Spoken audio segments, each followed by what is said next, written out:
O cheiro de carne assada nunca deveria ser tão doce assim, especialmente vindo do açougue do seu João, mas em Serra Quieta, interior de Minas Gerais, ninguém questionava mais o aroma que tomava conta da cidade toda, quinta-feira à tarde. Era março de 2019, quando Daniel Santos estacionou seu Corsa alugado na única pousada da cidade. Um sobrado colonial de 2 andares, com paredes caiadas e uma placa de madeira desbotada pendurada na varanda. Pousada do Vale, desde 1952. Daniel havia dirigido 5 horas desde Belo Horizonte, saindo da BR-040 para pegar estradas estaduais cada vez mais estreitas, onde o asfalto dava lugar ao cascalho e as casas se espalhavam pelos morros como dentes tortos na boca da serra. Serra Quieta aparecia nos mapas como um pontinho esquecido. População 1.243 habitantes, encravada entre as montanhas como uma ferida antiga que nunca cicatrizou direito. Ele trabalhava como repórter investigativo para o jornal Estado de São Paulo e nos últimos 4 meses havia montado um dossiê preocupante. 23 pessoas desaparecidas nos arredores de Serra Quieta nos últimos 6 anos. Todas eram forasteiros, representantes comerciais que não voltaram das viagens, turistas rurais que sumiram nas trilhas, caminhoneiros que desapareceram entre uma cidade e outra. A Polícia Civil havia engavetado os casos por falta de provas concretas, mas Daniel sentia que havia um padrão. A pousada estava quase vazia. Apenas uma Hilux branca estacionada no pátio de terra batida e uma moto Honda vermelha encostada na parede. A dona da pousada era uma mulher de uns 50 anos, cabelos pretos presos num coque apertado e um sorriso que não alcançava os olhos. "Boa tarde, moço. Procurando pouso?" Dona Carmen limpou as mãos no avental florido antes de estender a mão.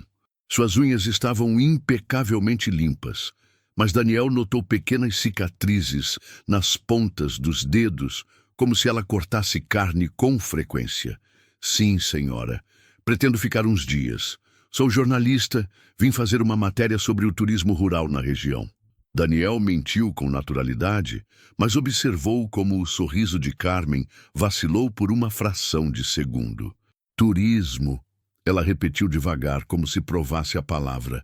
"Não temos muito disso por aqui não, moço. Serra Quieta é lugar de gente trabalhadora, gente simples, mas tem quarto sim. R$ 40 a diária, café incluso." Ela o conduziu escada acima, seus chinelos de dedo fazendo um barulho surdo contra os degraus de madeira. O corredor cheirava a cera de abelha e algo mais, um odor adocicado que Daniel não conseguiu identificar. Os quartos tinham portas de madeira maciça com fechaduras antigas, daquelas que faziam barulho ao girar a chave. "Esse aqui é bom, tem vista para o vale." Carmen abriu a porta do quarto 7. Era simples. Uma cama de solteiro com colcha de retalhos, uma mesinha de cabeceira, um guarda-roupa de fórmica marrom e uma janela pequena que dava para os morros. "Janta servimos até às 8, depois a cozinha fecha." Daniel deixou sua mala sobre a cama e puxou a cortina. Lá embaixo podia ver o centro da cidade. Uma igreja colonial branca, algumas casas de um andar com telhas de barro, uma praça pequena com um coreto no meio e, mais adiante, o açougue do seu João, um prédio térreo de tijolos aparentes com uma placa vermelha desbotada. "Dona Carmen, posso fazer uma pergunta?" Daniel se virou, mas ela já havia sumido pelo corredor. O silêncio da cidade era quase palpável. Não havia barulho de trânsito, música alta ou vozes na rua. Apenas o vento nas folhas dos eucaliptos e, ao longe, o som de uma serra elétrica. Daniel olhou o relógio. 15h30. Para uma quinta-feira, a cidade parecia estranhamente vazia. Ele desceu para dar uma volta e conhecer o lugar. A praça central era menor do que parecia da janela. Um quadrado de grama mal cuidada, cercado por bancos de concreto. O coreto estava coberto de pichações antigas e uma placa oxidada informava: Praça São Benedito, fundada em 1894. Algumas mulheres conversavam em frente ao mercadinho, mas pararam de falar quando o viram se aproximar. Seus olhares o seguiram até ele dobrar a esquina. A igreja ficava no alto de uma pequena ladeira, Igreja do Sagrado Coração, segundo a placa de mármore ao lado do portão. Era um prédio colonial simples, pintado de branco com detalhes azuis, mas as janelas estavam tapadas com tábuas e o portão trancado com corrente. Uma placa manuscrita informava: missas apenas aos domingos, 8 e 19 horas. Estranho. Na maioria das cidadezinhas do interior, a igreja ficava aberta durante todo o dia. Daniel continuou caminhando. Passou por uma escola municipal que também parecia fechada fora do horário, uma farmácia com as luzes apagadas, e finalmente chegou ao açougue do seu João. A porta estava entreaberta e o cheiro de carne fresca vinha lá de dentro, misturado com algo que lembrava cravo e canela. Boa tarde! Daniel empurrou a porta e ouviu o tilintado de um sino pendurado no batente. O açougue era pequeno e escuro, iluminado apenas por 2 lâmpadas fluorescentes que piscavam de vez em quando. Havia um balcão frigorífico com alguns cortes de carne expostos, linguiça, costela, picanha. Mas Daniel notou que não havia moscas, apesar do calor. No fundo, uma cortina de lona separava a área de vendas do que devia ser o frigorífico. Opa, cliente novo! A voz veio de trás da cortina. Um homem robusto, de uns 60 anos, emergiu limpando as mãos em um avental manchado de sangue. Tinha barba grisalha bem aparada e mãos enormes. Eu sou o João, dono deste estabelecimento há 30 anos. Em que posso ajudar? Boa tarde, seu João. Sou Daniel. Estou hospedado na pousada da Dona Carmen. Pensei em comprar um lanche para o quarto. Ah, o jornalista. João sorriu largo. A Carmen já me falou. Disse que veio fazer matéria sobre turismo rural. Que bom, que bom. Faz tempo que não vem gente de fora interessada na nossa cidadezinha. Daniel fingiu surpresa. A Dona Carmen comentou que eu sou jornalista? Ah, aqui todo mundo se conhece, moço. Notícia corre rápido. João riu, mas seus olhos permaneceram sérios. Então, vai querer o quê? Tem uma linguiça caseira, que é uma especialidade local. Receita de família, tempero secreto. Como é feita essa linguiça? Ah, isso é segredo da família, né? Mas posso dizer que uso só carne selecionada, temperos naturais e um ingrediente especial que dá aquele sabor único. João piscou o olho. Quer experimentar? Daniel estava prestes a responder quando ouviu um barulho vindo de trás da cortina, como se alguém tivesse derrubado algo pesado no chão. João não se moveu, mas seus músculos ficaram tensos. Deve ser o meu ajudante organizando o frigorífico, ele explicou rapidamente. Então, vai levar a linguiça? Pode ser. Quanto custa? Para um hóspede ilustre, R$ 15 o quilo. Daniel concordou e observou enquanto João cortava um pedaço da linguiça com uma faca que parecia recém-afiada. A carne tinha uma coloração diferente do normal, mais escura, quase marrom avermelhada, e aquele cheiro adocicado ficava mais forte perto do balcão. Seu João, posso perguntar uma coisa? Vocês conheceram uns turistas que passaram por aqui nos últimos anos? Estou tentando mapear o fluxo de visitantes na região. A mão de João parou no ar por um segundo. Turistas. Bom, de vez em quando aparece alguém, né? Mas não costumo guardar nome, não. Gente vai, gente vem. E o pessoal some, às vezes. Ouvi dizer que tem tido alguns desaparecimentos. O silêncio se estendeu por tempo demais.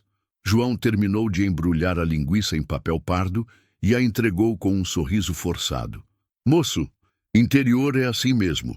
Às vezes a pessoa resolve seguir viagem de uma hora para outra. Não avisa ninguém. Não quer dizer que sumiu. Ele fez uma pausa. Mas se eu fosse você, evitaria ficar andando sozinho à noite. Serra tem muito bicho, né? Onça, cobra, às vezes acontece acidente. Daniel pagou a conta e saiu com a linguiça embrulhada debaixo do braço. Na porta, se virou para acenar. Mas João já havia sumido atrás da cortina.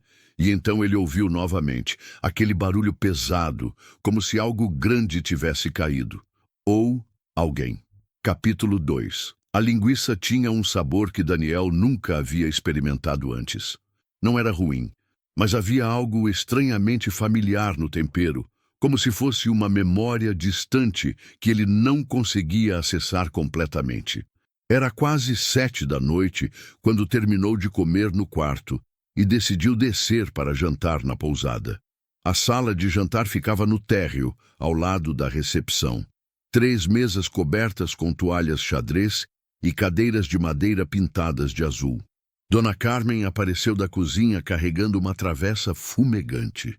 Hoje tem galinha caipira com quiabo e angu, feito no fogão a lenha, do jeitinho tradicional. Ela serviu o prato com generosidade. A comida estava deliciosa, mas Daniel notou que Carmen ficou ali perto, fingindo arrumar as outras mesas enquanto ele comia. Dona Carmen, a senhora nasceu aqui em Serra Quieta? Nasci e me criei.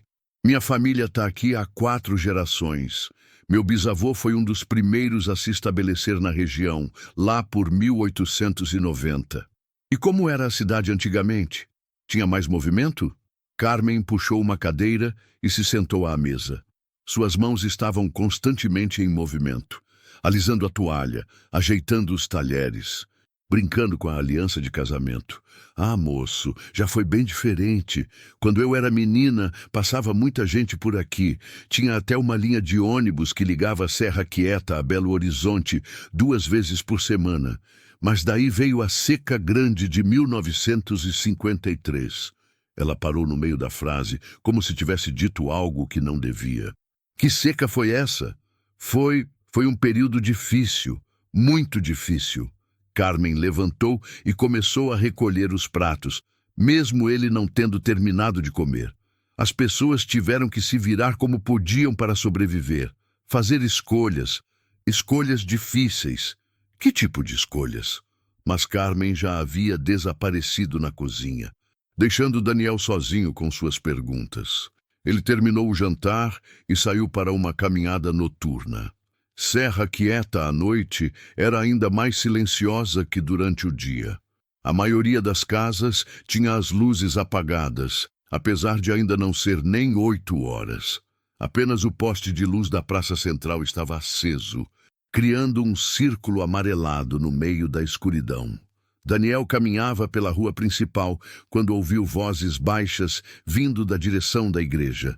Se aproximou devagar e viu um pequeno grupo de pessoas subindo a ladeira, 5 ou 6 figuras carregando o que pareciam ser cestas ou sacos. Eles entraram pela lateral da igreja, onde havia uma porta que ele não havia notado durante o dia. Curioso, Daniel esperou alguns minutos e depois se aproximou. A porta lateral estava entreaberta e uma luz fraca vazava por dentro. Ele conseguiu ouvir vozes abafadas, como se fosse uma reunião ou uma conversa em grupo. Chegou mais perto, tentando escutar melhor. Não pode continuar assim. Era a voz de uma mulher idosa. Já são muitos, um homem respondeu. O pessoal de fora está começando a desconfiar, mas é tradição da família. Outra voz, mais jovem. Meu avô sempre disse que... Daniel encostou o ouvido na fresta da porta, mas nesse momento uma mão pesada pousou em seu ombro. Perdido, rapaz? A voz era grave e familiar. Daniel se virou e encontrou seu João, que havia se aproximado silenciosamente por trás. Na escuridão, o açougueiro parecia muito maior do que na loja.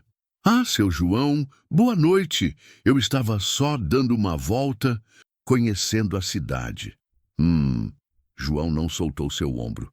Sabe, moço, igreja à noite não é lugar para forasteiro. As pessoas daqui são muito religiosas, muito reservadas com seus costumes. Pode ser que não gostem de curiosidade em excesso. Claro, eu entendo. Só estava caminhando mesmo. É melhor voltar para a pousada. Amanhã cedo posso te mostrar uns pontos turísticos interessantes. Tem uma cachoeira bonita, uns 2 quilômetros serra acima. Vale a pena conhecer. Daniel concordou e se afastou, mas sentiu os olhos de João o acompanhando até ele dobrar a esquina. Quando olhou para trás, o açougueiro ainda estava lá, uma silhueta imóvel contra a luz amarela do poste. De volta ao quarto, Daniel ligou o notebook e começou a fazer anotações. Havia algo definitivamente estranho em Serra Quieta. A igreja fechada, a reação das pessoas quando ele mencionava desaparecimentos, aquela reunião noturna, o jeito como todos pareciam saber quem ele era e por que estava ali. Ele abriu os arquivos que havia trazido. Fotos, reportagens de jornal, boletins de ocorrência, 23 desaparecimentos em 6 anos. Sempre pessoas de fora, sempre sem deixar rastro. O último caso havia sido em dezembro. Marcelo Ferreira, representante comercial de uma empresa de produtos veterinários, havia saído de Três Pontas às 14h para visitar clientes em cidades da região. Seu carro foi encontrado 3 dias depois na estrada que levava à Serra Quieta, com as chaves na ignição e a carteira intacta no porta-luvas. Daniel estudou o mapa. Serra Quieta estava localizada numa espécie de beco sem saída. A estrada principal terminava ali e só havia uma trilha de terra que continuava a serra acima. Qualquer pessoa que quisesse sair da cidade tinha que passar pela estrada principal. Era impossível sumir sem que alguém visse. Era quase meia-noite quando ele finalmente se deitou. O quarto estava silencioso, mas ele conseguia ouvir os sons noturnos da montanha, grilos, o vento nas árvores, o miado distante de algum animal. E então, bem baixinho, quase imperceptível, veio outro som. 3 batidas na parede. Daniel se sentou na cama e prestou atenção. Silêncio. Depois de alguns minutos, ouviu novamente 3 batidas ritmadas, como se alguém estivesse tentando se comunicar. O som vinha da parede que dividia seu quarto do quarto ao lado. Ele se levantou e colou o ouvido na parede. As batidas se repetiram, mais fortes dessa vez. E então, muito baixinho, ouviu uma voz. Por favor, alguém. Daniel bateu na parede 3 vezes, tentando responder. Imediatamente o som parou. O som esperou vários minutos, mas não ouviu mais nada. Tentou bater novamente, mas não houve resposta. No corredor, todas as portas estavam fechadas. A luz sob a porta do quarto 6, ao lado do seu, estava apagada. Daniel tentou a maçaneta, mas estava trancada. Voltou para o quarto perturbado. Quem estava ali ao lado? Por que Carmen não havia mencionado outros hóspedes? E que tipo de pedido de socorro era aquele? Ele quase não conseguiu dormir. Toda vez que estava pegando no sono, ouvia novamente as 3 batidas. Sempre na mesma sequência, sempre seguidas daquela voz abafada. Às 4 da manhã, finalmente o silêncio se estabeleceu. Daniel acordou com o barulho de panelas na cozinha. Eram 6h30 da manhã e o sol já entrava pela janela. Desceu para tomar café e encontrou Carmen preparando pão de açúcar e café passado na hora. Bom dia, moço. Dormiu bem? Mais ou menos. Ouvi uns barulhos durante a noite. Parecia que tinha alguém no quarto ao lado. O sorriso de Carmen ficou rígido. Que quarto? Não tem ninguém hospedado além de você. O quarto 6, ouvi vozes batidas na parede. Ah, isso. Ela riu, mas o som saiu forçado. É o cano da água. O encanamento daqui é antigo. Às vezes faz barulho, principalmente quando tem vento forte como ontem à noite. Daniel tomou o café em silêncio, mas não conseguiu se livrar da sensação de que Carmen estava mentindo. Quando terminou, ela lhe entregou um papel dobrado. O João pediu para te dar isso. São as direções para a cachoeira que ele falou ontem. Daniel abriu o papel. Além das direções, havia um recado escrito à mão. Sozinho, 9h em ponto. Não comente com ninguém. Ele olhou para Carmen, que já havia desaparecido na cozinha novamente. Capítulo 3. A trilha para a cachoeira começava atrás do cemitério da cidade, num pequeno bosque de eucaliptos. Daniel seguiu as instruções de João à risca, Saiu da pousada às 8h45, passou pela praça deserta e subiu a ladeira que levava ao cemitério. Era um lugar pequeno e bem cuidado, com túmulos simples e algumas covas mais antigas marcadas apenas por cruzes de madeira. O que chamou sua atenção foi o número de sepulturas recentes, pelo menos uma dezena com datas dos últimos 5 anos. Para uma cidade de pouco mais de 1.000 habitantes, parecia uma taxa de mortalidade alta demais. Daniel se abaixou para ler algumas lápides. João Mendes da Silva, 1947-2017, pai e esposo amado. Maria Conceição Santos, 1963-2018, descanse em paz. Pedro Augusto Lima, 1981-2019, muito jovem para partir. Estranho. Pedro Lima tinha apenas 38 anos quando morreu, e a data da morte era recente, março de 2019, apenas alguns meses atrás. Daniel anotou alguns nomes no celular e depois seguiu para a trilha. O caminho serpenteava serra acima por cerca de 20 minutos. A vegetação era densa, bromélias, samambaias, ipês ainda sem flor. O ar estava fresco e úmido, com aquele cheiro característico de Mata Atlântica. Daniel ouvia o barulho da água à distância quando chegou numa pequena clareira. João estava lá, sentado num tronco caído, fumando um cigarro de palha. Vestia uma camisa xadrez e uma calça jeans desbotada, e tinha uma expressão séria no rosto. Pontual. Gosto disso. Ele apagou o cigarro e se levantou. Vem, quero te mostrar uma coisa. Eles caminharam mais alguns metros até chegarem à cachoeira. Era bonita mesmo. Uma queda d'água de uns 15 metros despencando entre as pedras, formando uma piscina natural cercada por samambaias gigantes. Mas João não parecia interessado na paisagem. Daniel, não é esse seu nome? Ele se virou para encará-lo. Jornalista do estado de São Paulo. Investigativo. Não era uma pergunta. Daniel sentiu um frio na barriga. Como o senhor? Rapaz, você acha que chegou aqui sem ninguém saber quem você é? João riu, mas sem humor. Telefone funciona até aqui na Serra. E tem gente na cidade que tem contatos em São Paulo. Daniel tentou manter a calma. Então, vocês sabem por que eu vim. Sabemos. A pergunta é, o que você pretende fazer com o que descobrir? Pretendo escrever a verdade. João caminhou até a beira da piscina e ficou observando a água. A verdade é uma coisa complicada. Moço, principalmente quando envolve sobrevivência. Ele se virou novamente para Daniel. Você sabe o que aconteceu aqui em 1953? Dona Carmen mencionou uma seca.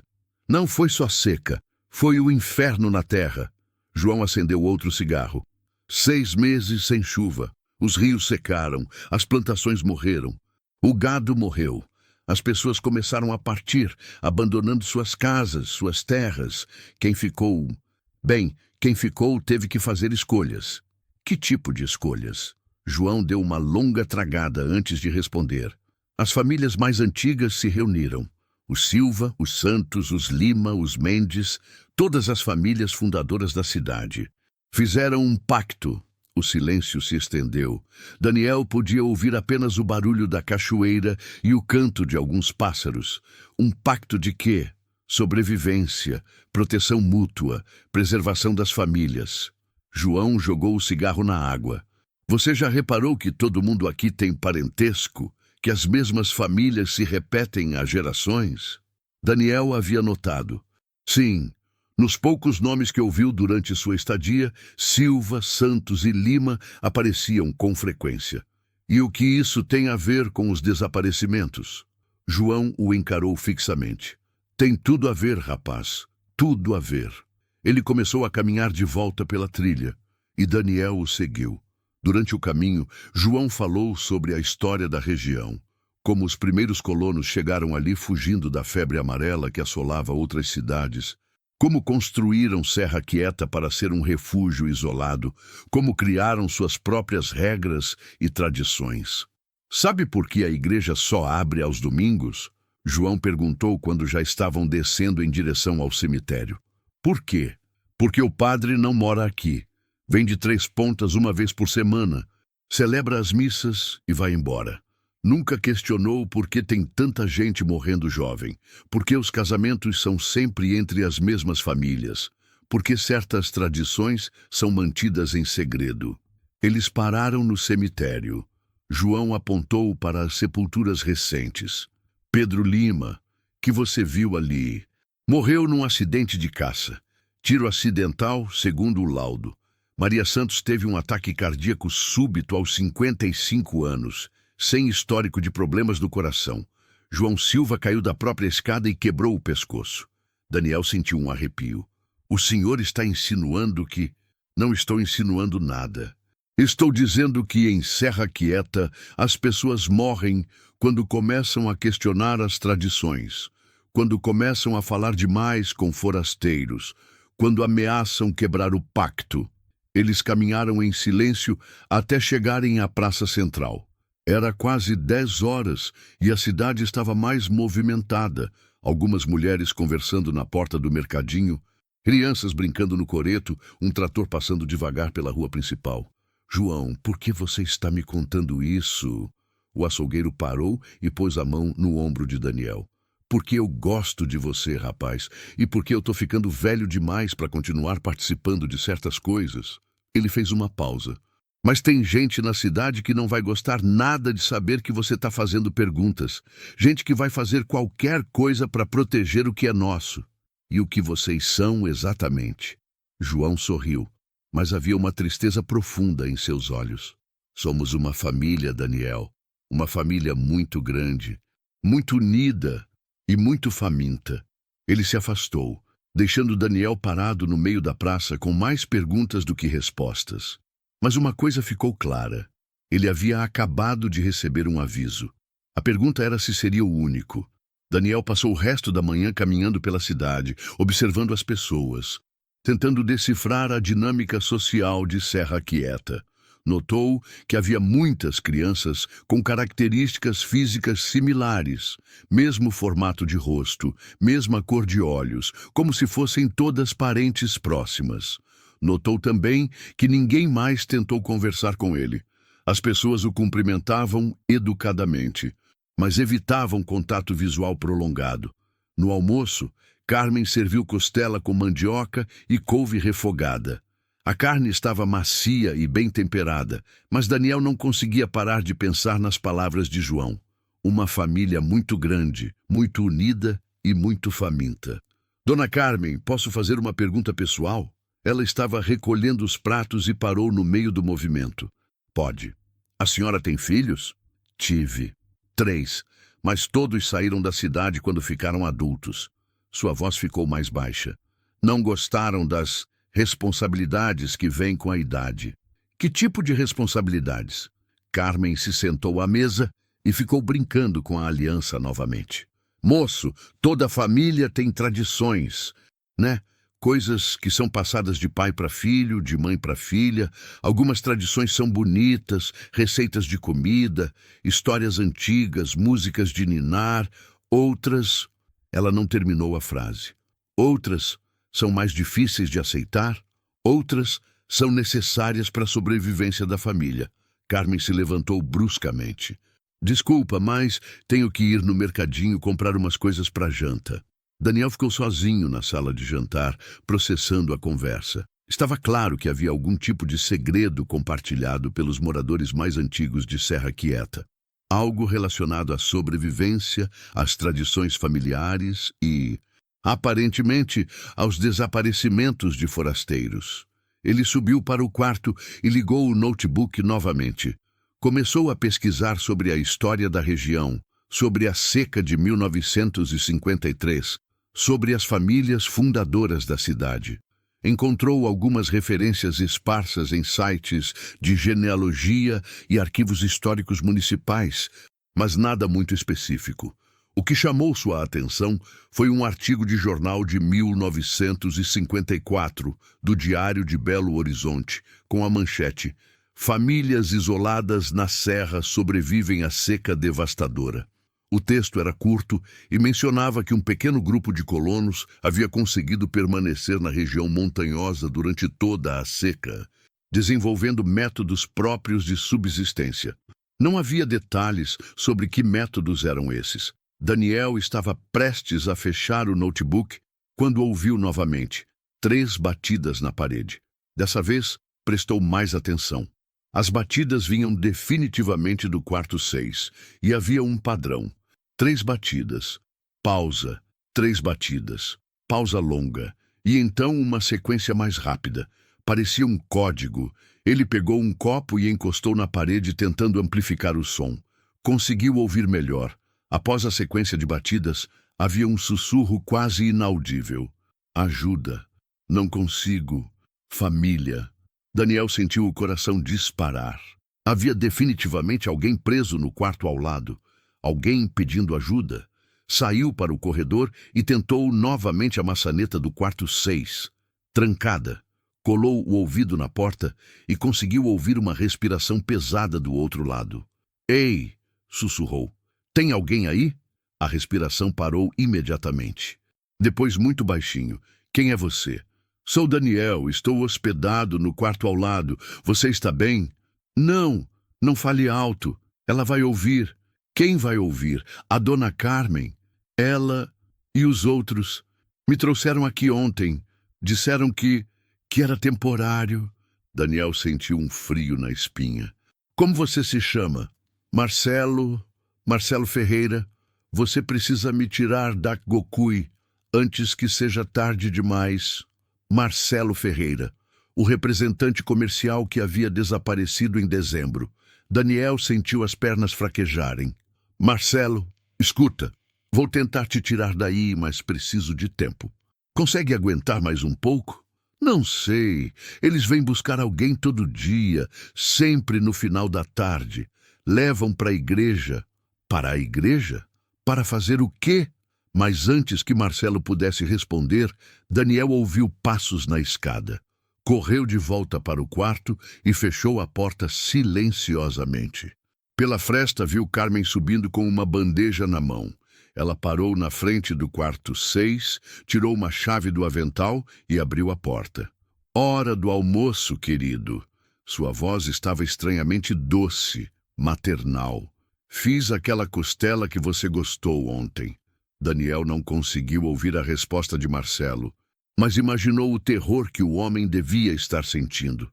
Carmen ficou alguns minutos no quarto, conversando baixinho, e depois saiu trancando a porta novamente. Quando ela desceu as escadas, Daniel encostou o ouvido na parede novamente.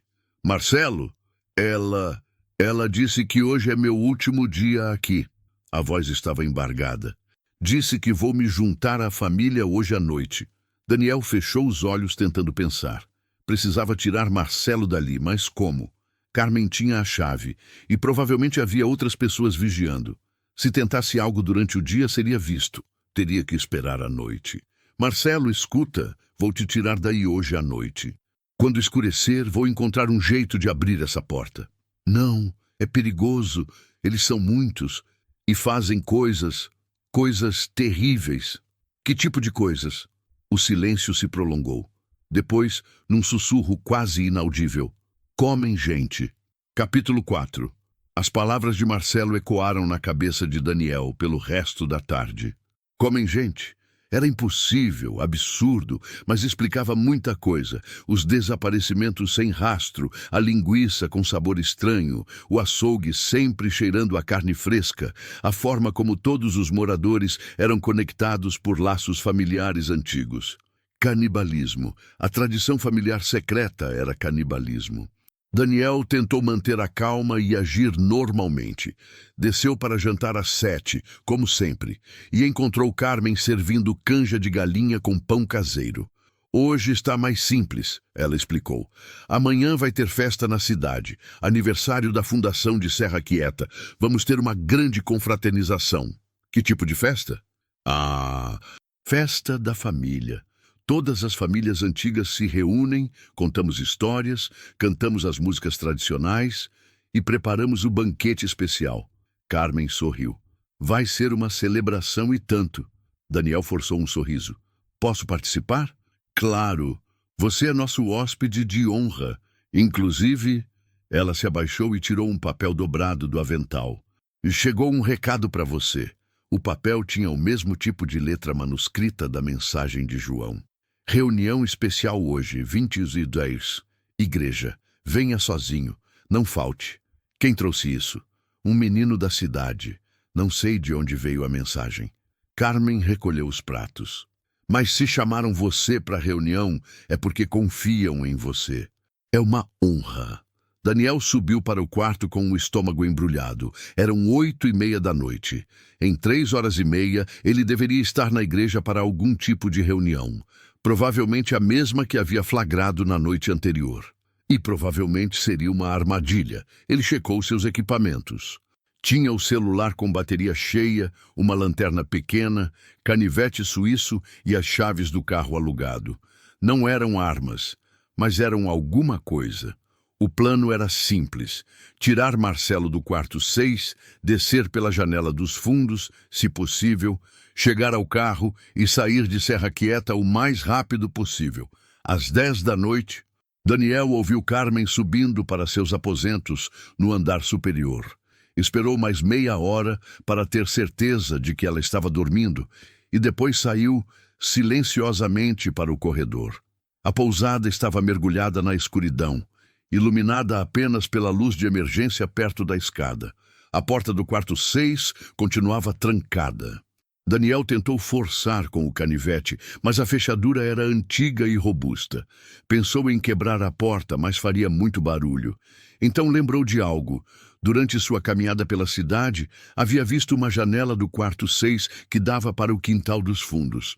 Desceu silenciosamente e saiu pela porta da cozinha. O quintal era pequeno, cercado por um muro baixo de pedras. A janela do quarto 6 ficava a uns 3 metros de altura, mas havia uma caçamba de lixo embaixo que poderia usar como apoio. Daniel subiu na caçamba e conseguiu alcançar a janela. Estava fechada, mas não trancada. Empurrou devagar e conseguiu abri-la a alguns centímetros. "Marcelo", sussurrou. "Sou eu, Daniel." "Aqui!" A voz veio do fundo do quarto. "Cuidado, tem alguém de guarda lá embaixo." Daniel olhou para o quintal e viu uma figura sentada na varanda da pousada. Alguém fumando no escuro. Maldição! Teria que ser mais rápido. Forçou a janela até abrir o suficiente para passar. O quarto estava escuro, mas conseguiu distinguir a silhueta de Marcelo sentado na cama. O homem estava magro, barbudo, com roupas sujas e rasgadas. "Jesus Cristo, o que fizeram com você? Me mantêm aqui há meses. Me alimentam, cuidam de mim, como se eu fosse gado sendo engordado." Marcelo se levantou com dificuldade. "Disseram que hoje é o dia do sacrifício pela família." "Consegue andar?" "Consigo, mas eles vão perceber que sumi. Vamos nos preocupar com isso depois. Vem, temos que sair pela janela." Daniel ajudou Marcelo a chegar até a janela. O homem estava fraco, mas conseguiu passar para o quintal com ajuda. Quando Daniel estava descendo, ouviu vozes vindas da frente da pousada. "Não está no quarto." Era a voz de Carmen. "Procurem nos fundos. Ele não pode ter ido longe." A voz de João. Daniel e Marcelo se agacharam atrás da caçamba de lixo. Havia pelo menos 3 pessoas procurando por eles, usando lanternas. Uma das luzes se aproximou do quintal. "Ali, na janela!" Alguém gritou. "Corre!" Daniel puxou Marcelo pelo braço e eles saíram correndo em direção ao muro dos fundos. Conseguiram pular e caíram do outro lado num terreno baldio cheio de mato. Atrás deles, ouviam gritos e passos correndo. Mais lanternas se acenderam. E Daniel percebeu que metade da cidade havia se mobilizado para procurá-los. "Meu carro está na frente da pousada", ofegou Daniel enquanto corriam. "Temos que dar a volta." "Não vai dar tempo." Marcelo segurou seu braço. "Eles conhecem cada centímetro desta cidade. Tem que sair pela trilha da serra." "Que trilha?" "A mesma que você subiu de manhã para a cachoeira. Ela continua do outro lado e desce até a estrada principal, uns 10 quilômetros daqui." Daniel olhou para trás. As lanternas estavam se aproximando rapidamente e conseguia ouvir vozes coordenando a busca. João estava gritando instruções para cercar a área. Eles correram em direção ao cemitério, se escondendo entre as árvores. Daniel podia ver a cidade lá embaixo. Havia luzes acesas em várias casas e pessoas saindo às ruas carregando lanternas e tochas. Parecia uma caçada medieval. Por que fazem isso? Perguntou enquanto subiam a trilha no escuro. Tradição, Marcelo respirava com dificuldade. Começou na seca de 1953. As famílias fundadoras fizeram um pacto. Quando a comida acabou, começaram a se alimentar dos mortos. Depois, quando não tinham mais mortos, ele não precisou terminar a frase. Começaram com os forasteiros, viajantes, pessoas que ninguém ia procurar, e criaram toda uma estrutura ao redor disso. Uma religião própria, rituais de família, métodos de preservação e preparo. Marcelo tropeçou numa raiz e Daniel o ajudou a se levantar. Eu ouvi eles conversando. Fazem isso há 70 anos. É o que mantém a cidade viva. Chegaram à cachoeira. Mesmo no escuro, Daniel conseguia ouvir o barulho da água. Marcelo apontou para uma trilha que continuava do outro lado da piscina natural. Temos que atravessar. A água não é funda. Eles tiraram os sapatos e entraram na água gelada. A correnteza era forte, mas conseguiram atravessar segurando nas pedras. Do outro lado, a trilha era mais íngreme e difícil de seguir no escuro. Atrás deles, as luzes dos perseguidores haviam chegado ao cemitério. Daniel conseguia ouvir João gritando: separar em 2 grupos, metade vai pela estrada, metade pela trilha. Eles vão nos alcançar, sussurrou Marcelo. Não se conhecem a trilha melhor que nós. Daniel acendeu a lanterna por alguns segundos para localizar o caminho. Quantos são? A cidade inteira participa. Homens, mulheres, até algumas crianças mais velhas. É um pacto de sangue. Todos são culpados, então ninguém pode denunciar. Eles continuaram subindo pela trilha, tropeçando no escuro, se arranhando nos galhos. Daniel podia sentir Marcelo ficando cada vez mais fraco, mas o homem se recusava a parar. Quase lá, ele murmurou. Mais alguns minutos e chegamos à parte que desce para a estrada. Foi quando ouviram os cachorros. O latido veio de baixo, na direção da cachoeira. Eram pelo menos 2 cães e estavam seguindo o rastro. Merda! Daniel parou. Não disse que tinham cachorros. Devem ter ido buscar na cidade. Marcelo se apoiou numa árvore. Escuta, você vai sozinho. Eu só vou atrasar. Não fale merda. Vamos juntos ou não vamos? Os latidos estavam ficando mais próximos. Daniel conseguia ouvir também as vozes dos homens coordenando a perseguição. Eles tinham no máximo 5 minutos de vantagem. Ali! Marcelo apontou para uma saliência rochosa uns 50 metros à frente. Do outro lado daquela pedra, a trilha desce direto para a estrada. Se conseguirmos passar... Eles correram os últimos metros, Daniel praticamente carregando Marcelo. Chegaram à saliência rochosa e viram que do outro lado havia uma descida íngreme de uns 100 metros, terminando numa estrada de asfalto. Conseguimos! Daniel suspirou aliviado. Foi quando a lanterna se acendeu bem na frente deles. Conseguiram o quê, exatamente? A voz de João ecoou entre as pedras. O açougueiro estava ali, bloqueando a descida, acompanhado por 2 outros homens que Daniel não reconhecia. Todos carregavam facões. Como vocês... Rapaz, eu nasci e cresci nessas trilhas, conheço todo atalho. João se aproximou devagar. Acharam mesmo que iam conseguir fugir da família? Atrás deles, os latidos e as vozes estavam cada vez mais próximos. Estavam cercados. João, não precisa ser assim. Daniel tentou negociar. Podemos conversar, chegar num acordo. Acordo? João riu. Rapaz, você não entende. Não é questão de querer ou não querer. É questão de sobrevivência. Serra Quieta só existe porque mantemos nossas tradições. Se deixarmos vocês irem embora, vão trazer a polícia, a imprensa, vão destruir tudo o que construímos. Vocês construíram uma cidade de canibais. Construímos uma família. A voz de João ficou dura. Uma família que cuida uns dos outros, que divide tudo, que nunca abandona ninguém.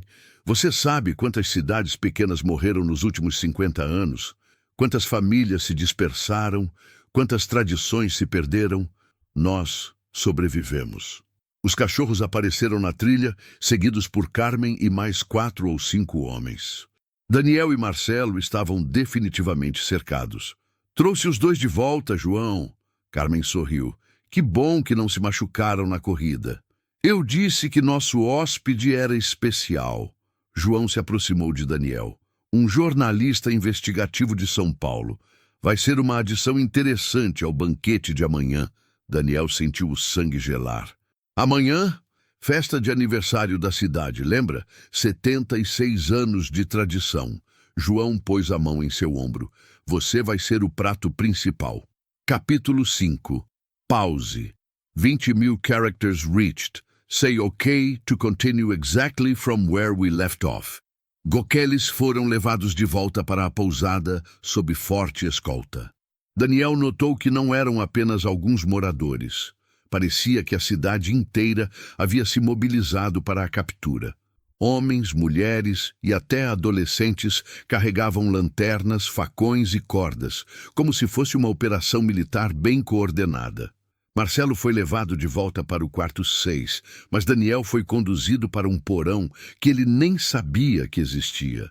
Carmen abriu um alçapão escondido sob um tapete na sala de jantar, revelando uma escada íngreme que descia para um espaço subterrâneo. Desculpa pelo inconveniente, querido, ela disse enquanto o empurrava a escada abaixo. Mas depois da sua tentativa de fuga, não podemos mais confiar que vai ficar quietinho no quarto. O porão era pequeno e úmido, com paredes de pedra e apenas uma lâmpada pendurada no teto.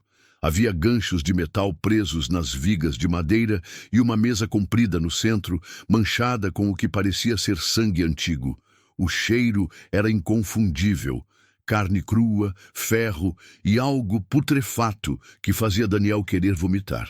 João vai descer daqui a pouco para conversar com você. Carmen informou antes de fechar o alçapão.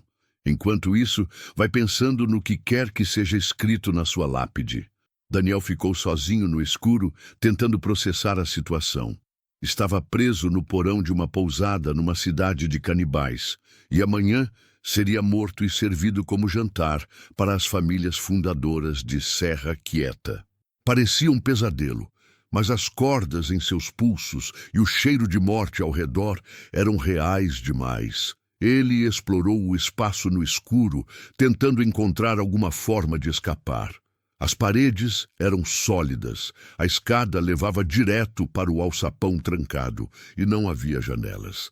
Mas quando passou a mão pela parede do fundo, sentiu uma corrente de ar frio. Havia uma abertura ali, talvez uma passagem para o exterior.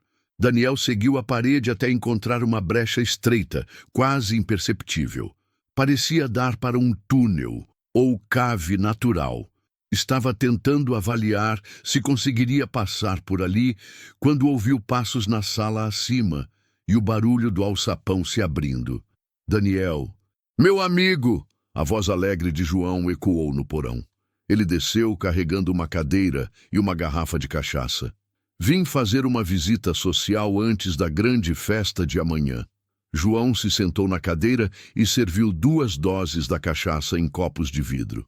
Quer beber alguma coisa? Cachaça da casa feita com os melhores ingredientes locais. Obrigado, mas vou passar. Ah, vem cá, não seja por isso. João bebeu as 2 doses. Sabe, Daniel, eu gosto de você. Gosto mesmo. É inteligente, corajoso, determinado, o tipo de pessoa que eu gostaria de ter como genro. Pena que vocês vão me matar amanhã. João suspirou. Pena mesmo. Mas as tradições são tradições. E a família é família. Ele se levantou e começou a caminhar pelo porão, passando a mão nos ganchos de metal e na mesa manchada. Quer saber uma coisa interessante? Este porão existe desde 1953. Foi o primeiro lugar onde começamos nossa nova tradição. Meu próprio avô ajudou a construir esta mesa, estes ganchos. Daniel forçou-se a perguntar. Como começou exatamente? Ah, você realmente quer saber? João se animou, como se estivesse contando uma história de família querida. Foi durante a pior parte da seca. As pessoas estavam morrendo de fome, literalmente morrendo. Meu avô, o velho Antônio Silva, perdeu a esposa e 2 filhos numa semana. João se serviu de mais cachaça. Daí apareceu um mascate na cidade. Um homem sozinho, sem família, vendendo bugigangas de porta em porta. E o velho Antônio teve uma inspiração divina, digamos assim. Ele matou o mascate. Matou e dividiu com as outras famílias que estavam passando fome. E sabe o que aconteceu? Pela primeira vez em meses, as crianças dormiram de barriga cheia, as mulheres pararam de chorar, os homens recuperaram as forças para trabalhar. João olhou para Daniel com os olhos brilhantes. Foi um milagre, rapaz. Um verdadeiro milagre. E aí chegou outro viajante e depois outro. E percebemos que Deus estava provendo. Estava mandando comida diretamente para a nossa mesa. Deus não manda pessoas para serem mortas e comidas, João. Não? João riu. Então como é que você explica o fato de Serra Quieta ter sobrevivido quando todas as outras cidades pequenas da região morreram? Como explica que nossas famílias continuam fortes e unidas depois de 70 anos? Daniel não respondeu. Havia uma lógica distorcida no que João dizia. Serra Quieta realmente havia sobrevivido enquanto outras comunidades rurais desapareceram do mapa. Sabe quantas pessoas passam pela nossa estrada por ano? João continuou. Centenas. Viajantes, representantes comerciais, turistas perdidos. A maioria segue viagem e nunca mais voltamos a ver. Mas alguns, poucos, sempre poucos, ficam para fazer parte da nossa tradição. Alguns poucos que vocês sequestram e matam. Alguns poucos que Deus escolhe para alimentar nossa família. João se aproximou de Daniel. E você foi escolhido, meu amigo. É uma honra. Vai se tornar parte de nós para sempre. Daniel sentiu uma onda de náusea. Vocês são doentes. Somos sobreviventes. João terminou a cachaça e se levantou. Bem, tenho que ir. Amanhã vai ser um dia corrido. Temos que preparar o banquete, decorar a igreja, receber os convidados especiais. Convidados especiais? Ah, sim! As famílias que se mudaram para outras cidades voltam sempre para a festa de aniversário. Filhos, netos, bisnetos, todo mundo vem celebrar a tradição. Vai ter umas 100 pessoas no banquete de amanhã. João subiu a escada e parou antes de fechar o alçapão. Daniel, posso te dar um conselho? Durma bem esta noite. Amanhã você vai precisar de energia para a cerimônia final. E não tente fugir de novo. Agora temos guardas lá fora. O alçapão se fechou com um ruído seco, deixando Daniel novamente no escuro. Ele ouviu a tranca sendo colocada e depois o silêncio. Voltou para a parede do fundo e examinou melhor a brecha que havia encontrado. Era estreita, mas talvez coubesse.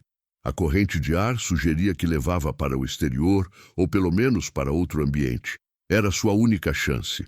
Daniel começou a rasgar a camisa para ter mais mobilidade e depois tentou forçar a passagem. A abertura era mesmo muito estreita. Teve que sugar a barriga e contorcer os ombros para conseguir passar. Do outro lado, encontrou um túnel natural de uns 2 metros de altura, escavado na rocha. Usando o celular como lanterna, seguiu o túnel por cerca de 20 metros até chegar a outra abertura. Esta dava para o que parecia ser uma cave natural, muito maior que o porão da pousada, e não estava vazia. Havia ossos espalhados pelo chão. Muitos ossos, crânios, costelas, fêmures, os restos mortais de dezenas de pessoas, talvez centenas. Alguns eram antigos e amarelados, outros ainda tinham restos de carne e roupa. Daniel reconheceu uma jaqueta jeans que poderia pertencer a Marcelo, e um sapato social masculino que ainda estava relativamente novo. No fundo da cave, havia uma espécie de altar improvisado, uma mesa de pedra cercada por velas derretidas e objetos pessoais, carteiras, relógios, anéis de casamento, chaves de carros. Troféus dos mortos. Daniel se aproximou do altar e examinou os objetos. Encontrou uma carteira de habilitação em nome de Roberto Mendes de Santos, com data de expedição de 2018. Uma aliança de casamento gravada com Paulo e Maria, 15/06/2019. Um colar com pingente de cruz que ainda tinha fios de cabelo loiro grudados. Cada objeto representava uma vida interrompida, uma família que nunca mais viu seu ente querido voltar para casa. 23 desaparecimentos em 6 anos, João havia dito. Mas pelos ossos espalhados na cave, Daniel estimou que fossem muito mais que isso. Ele estava fotografando as evidências com o celular quando ouviu vozes vindas do túnel. Alguém havia descoberto sua fuga. Não pode ter ido longe. Era a voz de Carmen. Procurem em todas as passagens. Ele conhece o porão agora. João, obviamente furioso. Daniel procurou desesperadamente por outra saída. A cave tinha várias aberturas nas paredes, mas a maioria levava para túneis ainda mais estreitos. Escolheu um que parecia subir em direção à superfície e começou a rastejar o mais silenciosamente possível. Atrás dele, ouvia as lanternas se aproximando da cave principal. Quando chegassem lá, descobririam que ele havia encontrado o ossuário secreto da família. Isso provavelmente aceleraria seus planos para matá-lo. O túnel subia numa inclinação íngreme por cerca de 50 metros antes de chegar a uma abertura coberta por vegetação. Daniel empurrou os galhos e emergiu numa pequena clareira no meio da mata, a uns 200 metros da cidade. Estava livre novamente. Mas por quanto tempo? Ele olhou o celular. 2h30 da manhã e ainda tinha sinal. Pela primeira vez em 2 dias, podia tentar pedir ajuda. Discou 190, Polícia Militar, boa madrugada. Alô? Preciso de ajuda urgente. Estou em Serra Quieta, interior de Minas Gerais. Há pessoas sequestradas aqui e uma organização criminosa. Senhor, está me ouvindo bem? A linha está com muito ruído. Estou dizendo que há canibais em Serra Quieta. Eles matam pessoas, há ossos espalhados numa cave. A linha ficou muda por alguns segundos. Senhor, vou transferir sua ligação para o atendimento psiquiátrico de emergência. Não! Escuta, eu sou jornalista do estado de São Paulo. Meu nome é Daniel Santos. Mas a linha já havia caído. Daniel tentou ligar novamente, mas agora não havia sinal. Olhou ao redor. Estava numa parte alta da serra. Deveria ter cobertura. Era como se alguém tivesse cortado as torres de celular da região ou como se alguém tivesse avisado as autoridades para ignorarem chamadas vindas de Serra Quieta. Daniel começou a caminhar em direção à estrada principal, tentando se manter escondido na mata. Precisava chegar até seu carro e sair dali antes que amanhecesse. Mas quando chegou à estrada, viu que não seria tão simples. Havia uma barreira improvisada bloqueando a passagem, 2 carros atravessados na pista e 3 homens armados fazendo guarda. Reconheceu um deles. Era o filho do dono do mercadinho, um rapaz de uns 20 anos, que havia cumprimentado educadamente na primeira vez que passara pela cidade. Agora, o rapaz carregava uma espingarda e tinha uma expressão assassina no rosto. Daniel se escondeu atrás de uma árvore e observou. Os homens estavam claramente esperando por ele. Conheciam seus movimentos, sabiam que tentaria fugir pela estrada. A organização da operação era impressionante, como se tivessem décadas de experiência em capturar forasteiros. E provavelmente tinham mesmo. Ele voltou para a mata e começou a contornar a barreira. Se conseguisse passar pelos guardas sem ser visto, poderia seguir pela estrada até a próxima cidade e pedir ajuda. Mas tinha que ser rápido. Em algumas horas seria dia, e sua vantagem da escuridão desapareceria. Daniel estava se movendo entre as árvores quando pisou numa armadilha. O laço de arame se fechou em torno de seu tornozelo com um estalo metálico e ele caiu de cara no chão. Imediatamente, uma sirene manual começou a soar na estrada. Os guardas haviam sido alertados. "Aqui, na mata!" Alguém gritou. Lanternas se acenderam em sua direção. Daniel tentou se livrar do laço, mas quanto mais puxava, mais apertado ficava. Conseguiu tirar o canivete do bolso e cortar o arame, mas os homens já estavam chegando. "Não se mova!" O jovem do mercadinho apontou a espingarda para sua cabeça. Bem devagar. Levanta as mãos. Daniel obedeceu. Não tinha escolha. Vocês não podem fazer isso. Ele tentou mais uma vez. Sou jornalista. Tenho família em São Paulo. Vão procurar por mim. Ah, vão procurar sim. O rapaz sorriu. E quando procurarem, vão descobrir que você passou por aqui, fez algumas perguntas sobre turismo rural e depois seguiu viagem.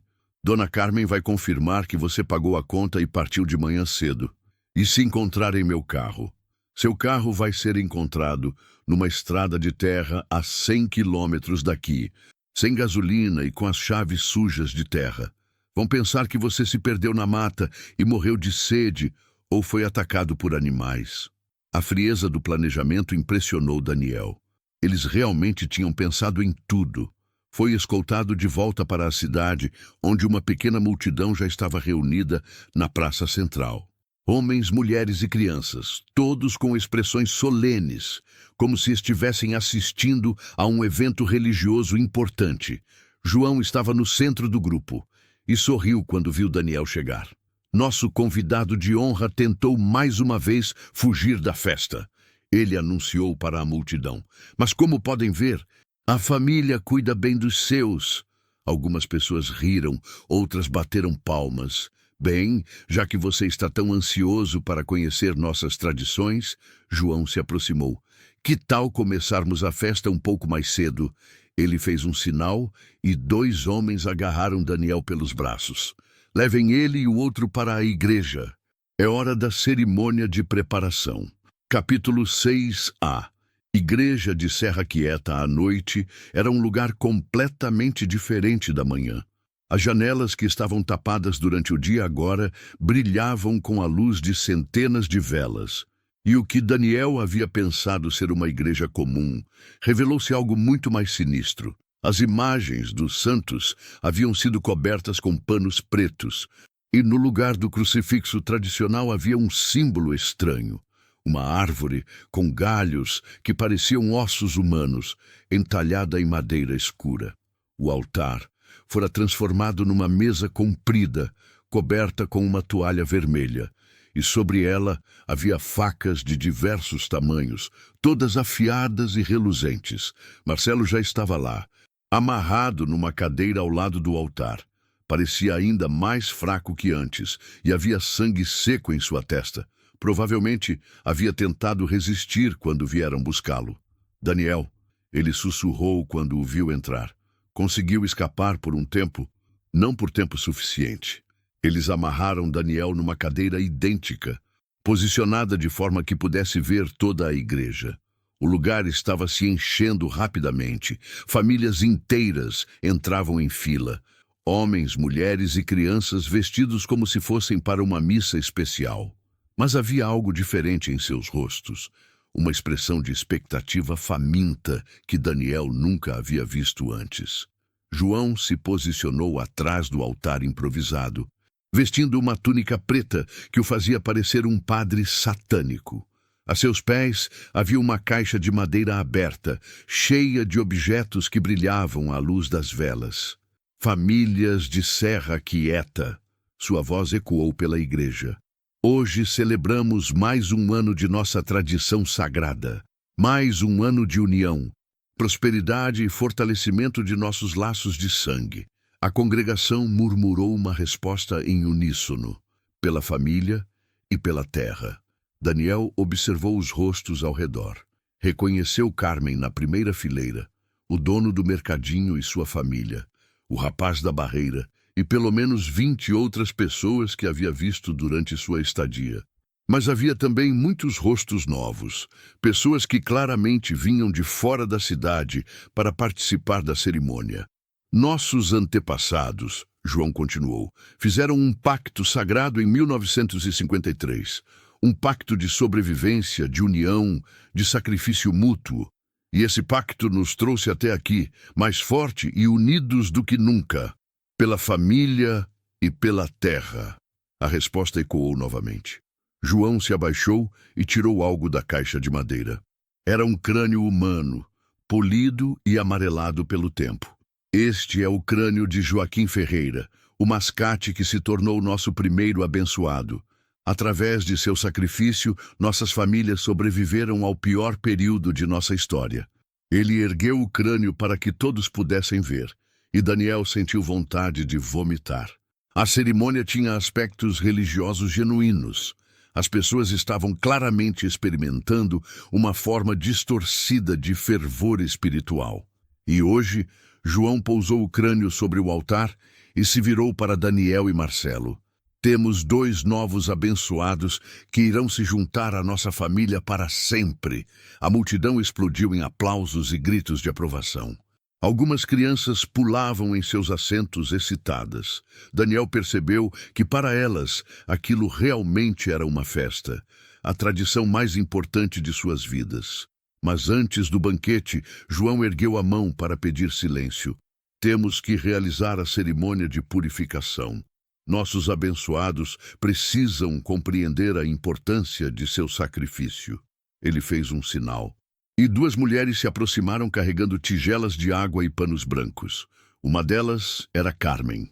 Querido, ela disse para Daniel, enquanto começava a lavar seu rosto com o pano úmido, não fique com medo.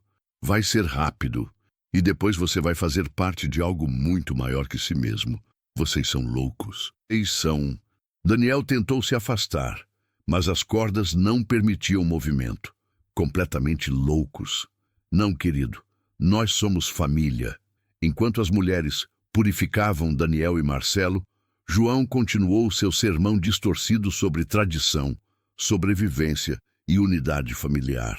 Ele falava sobre como o mundo moderno havia perdido o sentido de comunidade, como as famílias se dispersavam e as tradições morriam, mas como Serra Quieta havia encontrado uma forma de manter tudo isso vivo.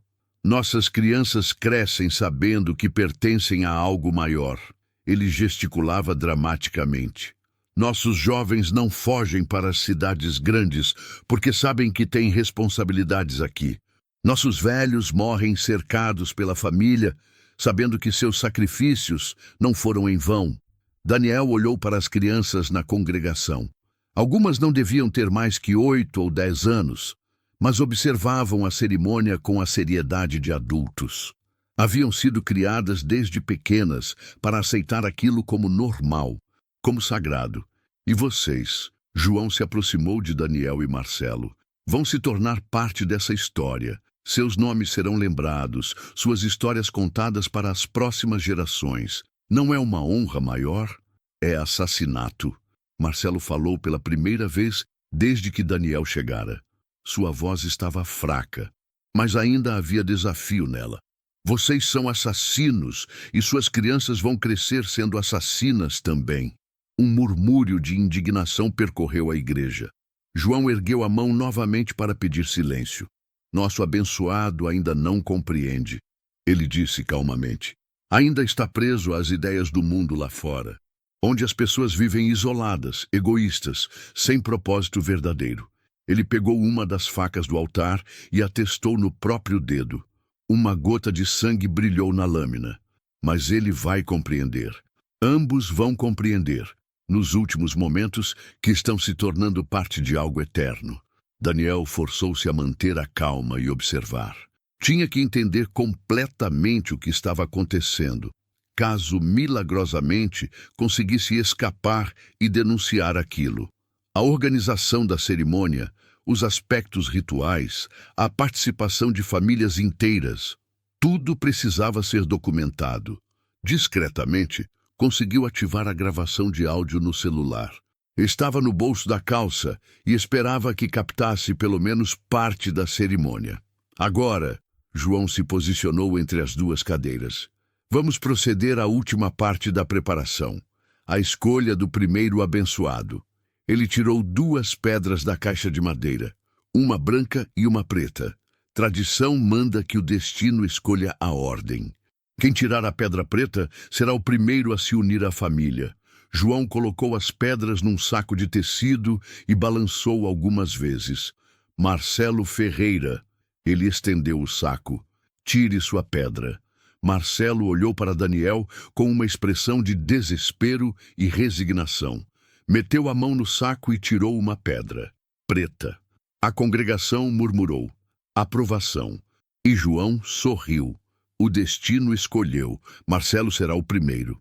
Duas pessoas se aproximaram para desamarrar Marcelo da cadeira. Ele não resistiu. Parecia ter perdido toda a energia para lutar. Daniel, por outro lado, sentia uma adrenalina desesperada correndo por suas veias. Em alguns minutos, estaria assistindo um homem ser assassinado na sua frente. E depois seria a vez dele. Espera! Daniel gritou. Quero fazer uma proposta. João parou e se virou para ele com curiosidade. Uma proposta? Sou jornalista. Tenho acesso à mídia, contatos importantes. Posso ajudar vocês a protegerem sua tradição. A igreja ficou em silêncio. João se aproximou de Daniel com interesse genuíno. Explique melhor. Vocês vivem escondidos há 70 anos. Sempre com medo de serem descobertos, sempre tomando cuidado para não chamar atenção. Mas e se houvesse uma forma de legitimizar o que vocês fazem? Continue. Daniel improvisou desesperadamente.